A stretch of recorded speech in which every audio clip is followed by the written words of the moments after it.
Good evening. I trust you've had a fruitful day. I do not say happy, though I hope it has been a happy day.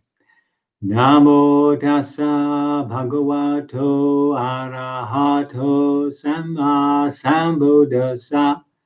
Namo tassa bhagavato arahato samma sambuddhassa.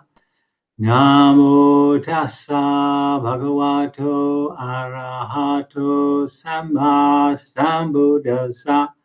Homage to the Buddha, the blessed, noble, and fully self-awakened one. So, just as a reminder, if the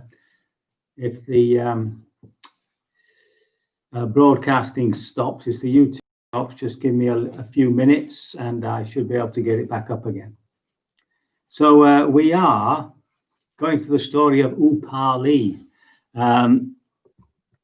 So we had this Nigantha, a Jain monk, approach the Buddha and ask him what was more important, the mind, actions by the mind, or actions by speech or the body. And according to the Jain understanding, the body is the worst thing and the mind is the least. But according to the Buddha, the mind is the forerunner.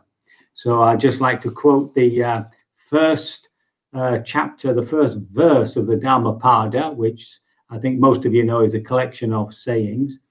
The mind is the forerunner of all mental phenomena. Mind is the chief, they are all mind-made. And then, of course, he says, if you act with an impure mind, or one speaks or acts with an impure mind, then pain follows or suffering follows, as even as the wheel, the hoof of the ox.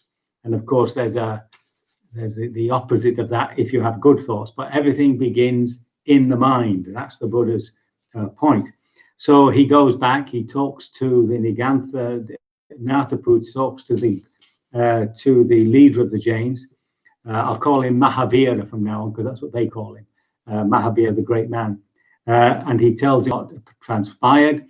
And there's a layman there, Upali, who thinks that he will now go and convert the Buddha to this. And so he says, of course, things like he's really showing off. He says, I shall drag the recluse to and fro, drag him around and round about. And then he will, I'll shake him up and thump him about. So he's in for a big debate. So he goes to see the Buddha, but before he goes, Tapasi, who was the Jain monk who'd seen the Buddha previously, says, Venerable Sir, so he's talking to Mahavira, I do not think the householder Upali should try to refute the recluse Gautama's doctrine, for the recluse Gautama is a magician and knows a converting magic by which he converts disciples of other sectarians. Now the Mahavira won't take that. He says, no way, you'll never convert Upali. Upali is a devoted disciple of mine, in so many words. And of course, the usual thing, he asks him three times, the Mahavira says to Upali, go and try and convert this, the Buddha, you see. So off he goes, and he meets the Buddha at Pavarika's mango grove.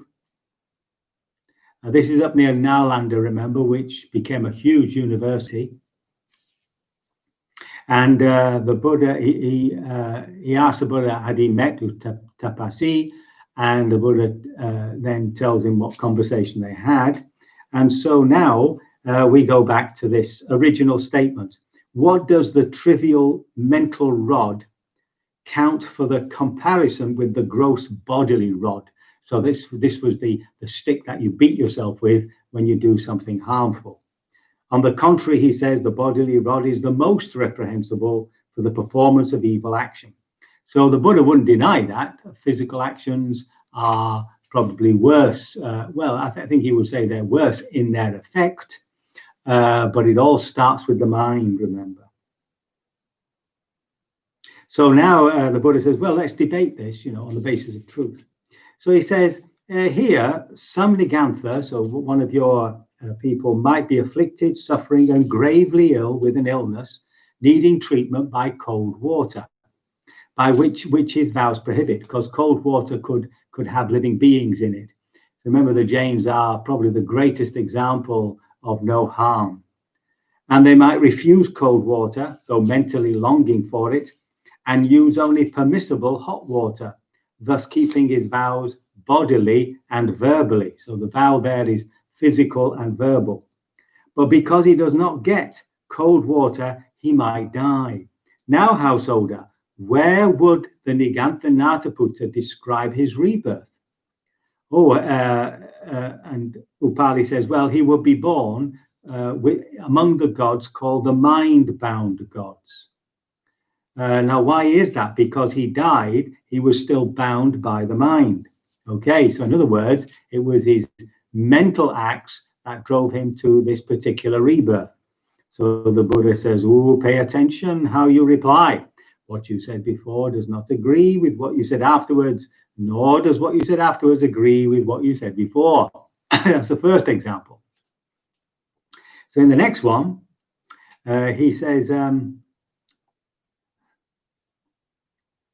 Nigantha has four checks, four curbs, clamped by four curbs. So these are 285, here we go.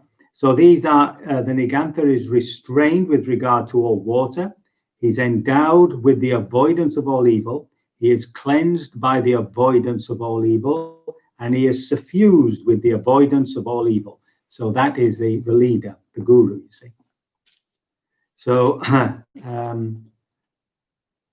and yet when going forward and returning about the destruction of many living beings, what result does the Nigantha Niputta describe? He says, well, the Mahavira does not describe what is not willed as greatly reprehensible. So now that's interesting. The Buddha says anything that is not willed, in other words, that's by accident or by ignorance, not knowing. For instance, at Gaia House once, I was walking in the dark outside, and there was this awful crunch under my foot as this poor snail succumbed my weight and got squashed. And I didn't feel very well about it, but according to the Buddha, I'm not guilty of doing harm as such, because there was no intention. But in the Jain, even when you don't have intention, you've still done harm. So therefore, there's consequences. But he says that it's not greatly reprehensible. But if one wills it, that is greatly reprehensible, says the Venerable, his reply. But under which of the three rods does the Mahavira describe willing? Under the mental rod, Venerable Sir. So what he said is that the actions that you do are first of all willed, okay? And so now he says, well, even though the action might be terrible, it all began with the will. So now Buddha says, pay attention how you reply. What you said before does not agree with what you said afterwards. That's your second one. Now, the third one is a bit of magic. Suppose a man came brandishing a sword and said, in one moment, I will make all the living beings in this town of Nalanda one mass of flesh, one heap of flesh. So, will this be possible? So what do you think, householder? Would he be able to do it? So he says, no, the householder, Upali says, even if 100, even if 1,000 of these people with a sword, they wouldn't be able to kill everybody in that town. Now, the Buddha says, supposing a Brahmin or a recluse possessed supernormal power and attained a mastery of mind, would be able to reduce 10, 20, 30, 40, even 50 Nalandas to ashes with one mental act of hate. So what does a trivial act, a trivial Nalanda count for, you see? So in other words, the Buddha says, supposing somebody came with that sort of supernatural power, would he be able to do it? So Upali's just agreed, you see. So again, the Buddha says, now pay attention. What you said before, that mental acts weren't important, does not agree with what you've just said. Okay, so he's got 3 of those now. And then there's something which is from the Jataka tales. Now, the Jataka tales were a collection of stories about the Buddha's previous births.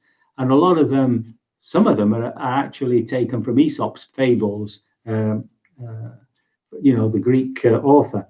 And they're all made up between round about 300 BC, they think, to 400 AD or Common Era CE, if you prefer. So there was a whole stretch of time when stories about supposed stories about the Buddha in his past life were concocted, were made up. So now he says in those stories, the Danka, Kalinga, Major, and Matanga forests became forests. How did they do that? How did they become forests? So Upali replies, I heard that they become forests by means of a mental act of hatred on the part of the rishis, the seers, the holy men. Oh, pay attention, Upali. What you said before does not agree with what you said. What you say now does not agree with what you said before. So again, the Buddha is proving to Upali that the mind is first. Now, Venerable Upali seems to have been converted by the very first example. And he immediately says that I go to the Buddha for refuge. I go to the Blessed One for refuge, to the Dharma, the Sangha of Bhikkhu. So he's been converted, you see. Now the Buddha replies, investigate thoroughly, householder. It is good for such well-known people like you to investigate thoroughly. Now this really pleases Upali. He's quite taken by it because he says, if I had been converted to another sect, they would have carried me around. They would have carried a banner all over Nalanda, telling people that Upali had been converted. But on the contrary, the Blessed One says, be sure of what you're taking on here. Investigate properly.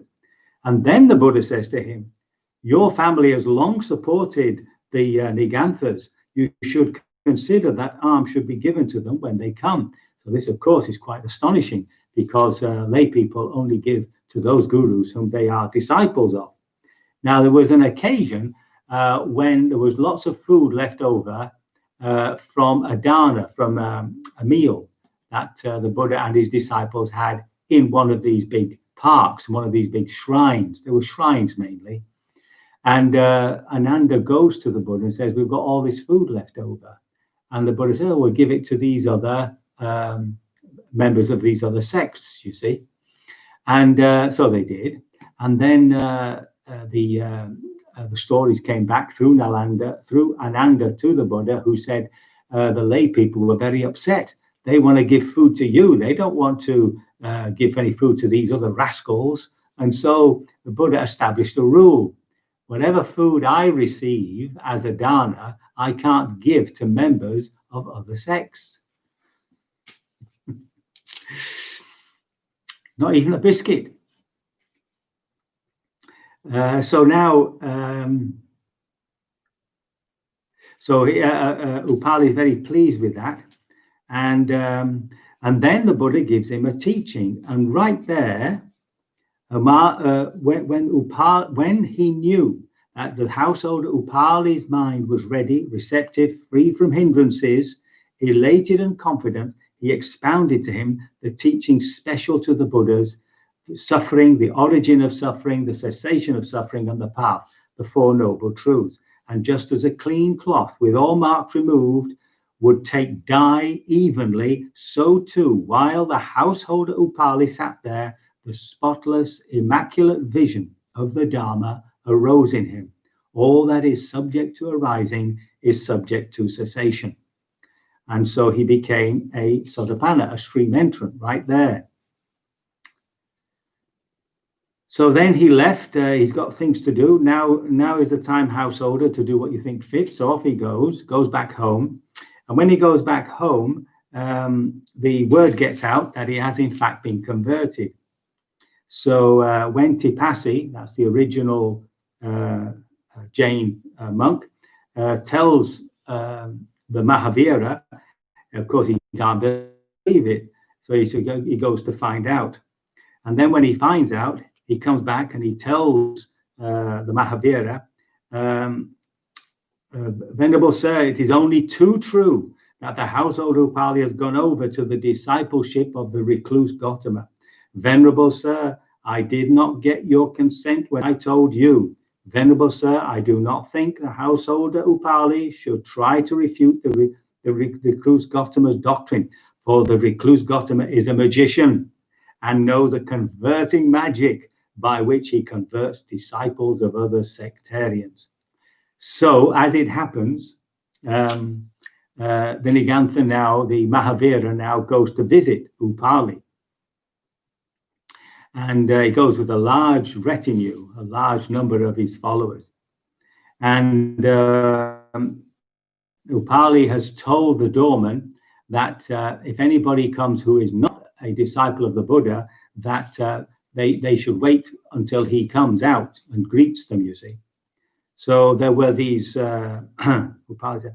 So his guru, his former guru, the Jain leader, has been asked to wait, ready, and when Upali hears he's there, he says, "Go and make the seats ready in the central, the hall of the central door." Now, when Upali comes in, he sat down on the highest, the best, the chief, and most excellent seat there. And then he told the good doorkeeper, "Go to the Mahavira and tell him, please enter." And when he enters, of course, previously, this big high seat would have been given to the Mahavira, but it's not. And he said, "Householder," Nigantha says to the Mahavira, says, "Householder, are you mad? Are you an imbecile? You went saying, Venerable Sir, I shall refute the recluse Gautama's doctrine. And you've come back all caught up in his vast net. Just as a man who went to castrate someone and came back castrated on both sides." Just as a man went to put out somebody's eyes and came back with both his own eyes pulled out. So you too, householder, I shall refute the Gautama's doctrine. You've come back all caught up in a vast net of doctrine. Auspicious is that converting magic, Venerable Sir. Good is that converting magic. And then Upali says, "I wish all my people were converted." So then he there's a lot of stuff here which we can miss out, the usual stuff about that. But then towards the end of this rather long conversation with the Mahavira, Upali suddenly comes out with 10 verses, each one of which ends with, "The Blessed One is he, and I am his disciple." So the last one of these 10 is, "He has severed craving," this is the Buddha, "and become the enlightened one, cleared of all clouds and completely untainted, most worthy of gifts, most mighty of spirits, most perfect of persons beyond estimation, the greatest in grandeur, attained the peak of glory. The Blessed One is he, and I am his disciple." So the Jain leader Mahavir says, "When did you concoct this hymn of praise to the recluse Gautama, householder?"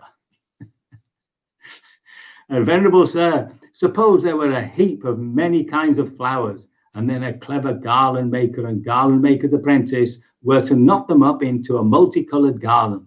So too, Venerable Sir, the Blessed One has many praiseworthy qualities, many hundred praiseworthy qualities. Who, Venerable Sir, would not praise the praiseworthy? Then the Niganthanataputta, the Mahavira, was so unable to bear this honor done to the Blessed One, hot blood then and there gushed from his mouth. Now, the commentaries go on to say, a heavy sorrow arose in him because of the loss of his lay supporter, and this produced a bodily disorder that resulted in his vomiting hot blood. After vomiting hot blood, few beings can continue to live. Thus, they brought him to Parva on a litter, and shortly thereafter, he passed away. Now, that is over 2,000 year old news. Yes. right there in the Buddhist scriptures. Fake news, or if you wish, alternative facts. The Nigantha, the Niganthanataputta, or the Mahavira, as he is known, died of starvation, which is the way that James would prefer to die. I stand to be corrected, but as I understand it, so it's the body is a manifestation of your bad karma, and the more you can leave the body, the more the soul will rise up into heaven. And therefore, just letting go of the body, just allowing it to die, and stop eating. And elderly people will do that, and they will see it as a way to liberation. And when I looked up starvation, of course, virtually all the animal kingdom stop, die when they can no longer feed themselves. So it's the natural way, and it would seem it's not all that. There's not much pain to it. The body simply draws itself down and then stops. So I can only hope that this wonderful story of Upali has been entertaining, but also has been some teaching there about the Buddha's insistence that the mind comes first. Everything starts with the mind, and when you will something, it will manifest either as a train of thoughts, some fantasy or whatever, or through our speech, or through our bodies. And therefore we have to be very careful what comes up in the mind. I can only hope that by your diligence in observing the mind and your practice will lead you to full liberation sooner rather than later. So we can continue with our practice.